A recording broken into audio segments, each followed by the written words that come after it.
Hey everyone, and welcome. So, you're looking to connect your dynamic flow computer's E+ unit over a longer distance, or maybe hook it up to multiple devices? Well, to do that, you're gonna have to switch from its default RS232 protocol to the more robust RS485.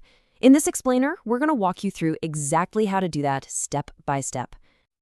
Right, so you've got this E+ unit, and the job calls for RS485. I know it can seem like a kind of tricky switch, but don't you worry, we're going to break it all down into a super simple, totally manageable process. Here's the game plan, our 5-step roadmap. First, we'll look at the default setup. Then, we'll make sure that initial connection is working. Next, we'll flip the switch in the software over to RS485. After that, it's time for the physical hardware swap. And then finally, we'll confirm our new connection is up and running. Sound good? Let's get started. Okay, first things first. You've got to know how your unit arrives right out of the box. From the factory, every single E+ unit is pre-configured and ready to rock for RS232 communication. That's our starting point.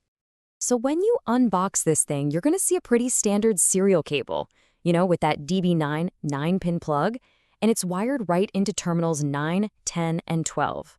This is the factory setup for RS232, and it's what we have to connect to first. All right, let's dive into this next part. Now, before we change a single thing, we absolutely have to confirm that the unit is talking correctly with its factory settings. Trust me, this step is going to save you a ton of headaches later on. With the unit physically hooked up to your PC serial port, our first move is to pop open the software and head straight over to the COM settings. We just need to make sure everything matches up.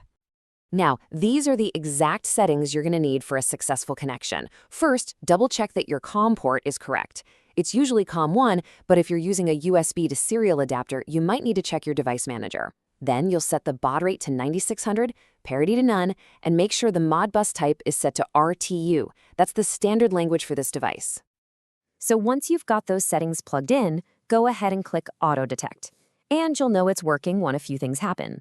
The tool will stop on 9600 baud, you'll get that really satisfying device found message, and it'll confirm you're in Modbus RTU mode. That's our green light to move on. And for that final confirmation, just click Connect to Device.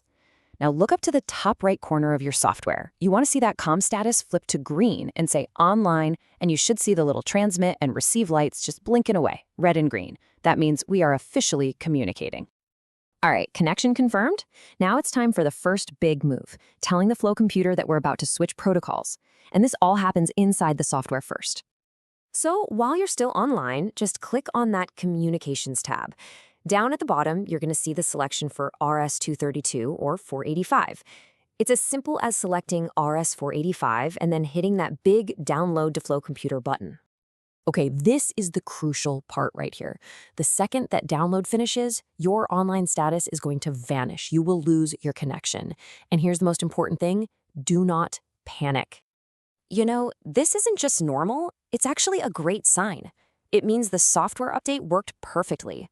The flow computer is now actively searching for an RS485 signal, which, of course, our current RS232 wiring can't give it. That's exactly why the connection drops. So the software side is all set for RS485. Now our next job is to make the physical hardware match what the software is expecting. It is time to change up the wiring. Okay, let's go ahead and disconnect that old RS232 cable. We actually don't need the wire on terminal 12 anymore. For RS485, we're going to use a converter, and that only needs to connect to terminals 9 and 10. See? It's a much simpler setup. Now, Dynamic Flow Computers recommends using a BNB electronics converter to get this job done. You're just going to connect its A and B channels directly to terminals 9 and 10 on your E+ unit. Oh, and here is a fantastic pro tip. This comes directly from the source. If you're using a laptop, especially one of those rugged ones like a Toughbook, the serial port might not actually provide enough power for the converter. If you run into that, no big deal. You'll just need to supply 12 volts directly to the converter itself. Okay, the software is updated, the new hardware is all wired in. This is it. This is the moment of truth. Let's power everything up and confirm that our new RS485 connection is live and working. So with your new converter plugged into the PC, go back to your software. You might have to click offline just to reset it, and then simply click Connect to Device one last time. And boom, just like that, you should be right back online. And how do we know for sure that it worked? Well, we're looking for those same familiar signs of success. That awesome green online status in the COM status box, and of course, those little red and green transmit and receive lights flashing away. That confirms it. Your E+ unit is now communicating perfectly over RS485. Now, if for any reason you hit a snag and things just aren't clicking into place, don't hesitate to reach out. The support team over at Dynamic Flow Computers is absolutely fantastic, and they're there to help you troubleshoot any issues you might have.